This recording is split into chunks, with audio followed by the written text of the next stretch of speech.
Hi, my name is Kristin Moraes, and I am doing a presentation on red rockfish. So, what about red rockfish?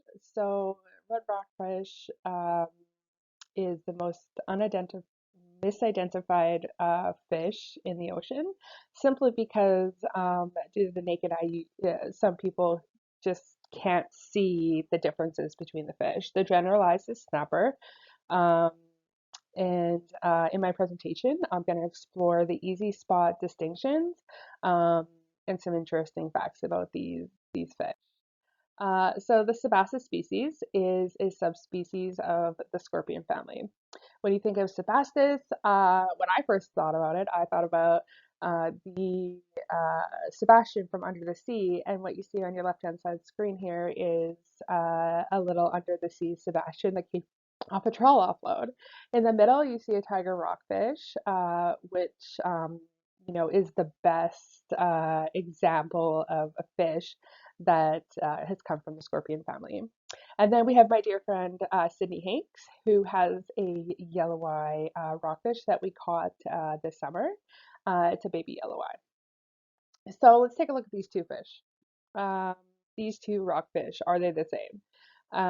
Looking at the naked eye, they actually look pretty the same, and the general person would say they look the same.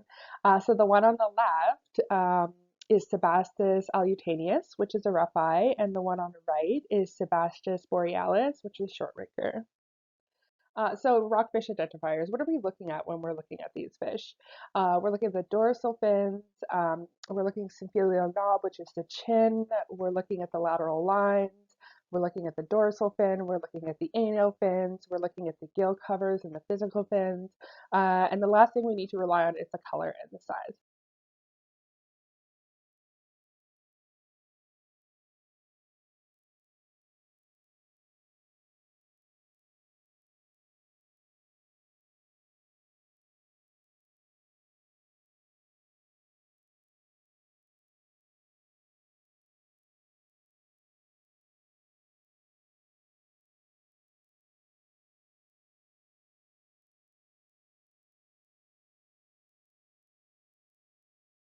So Sebastis alutanius, the rough eye, um, specifically, they have a broad downward symphylial knob, which is the chin.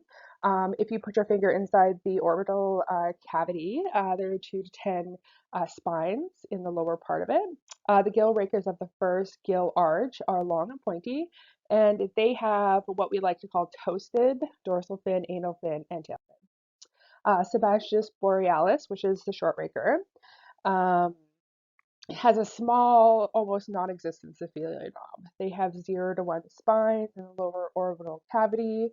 Um, they have gill rakers. The first gills are small and thin, and the large pores in the chin, and they have large pores on the bottom of their chin. So um, gills and eyes are the basic of what we would look at when we're trying to distinguish what kind of fish it is. So what are the differences? Let's take a closer look at that. So the short raker, like I said, the gills look different. The short raker has long and thin, um, and or short, sorry, and the rough eye has long and spiny, or long and pointy. The symphylial knob, downward facing for the rough eye, and the no knob for the short raker. Large and small and large pores on the chin. So you've got the rough eye rockfish, who has small pores, and we have the short raker who have large pores.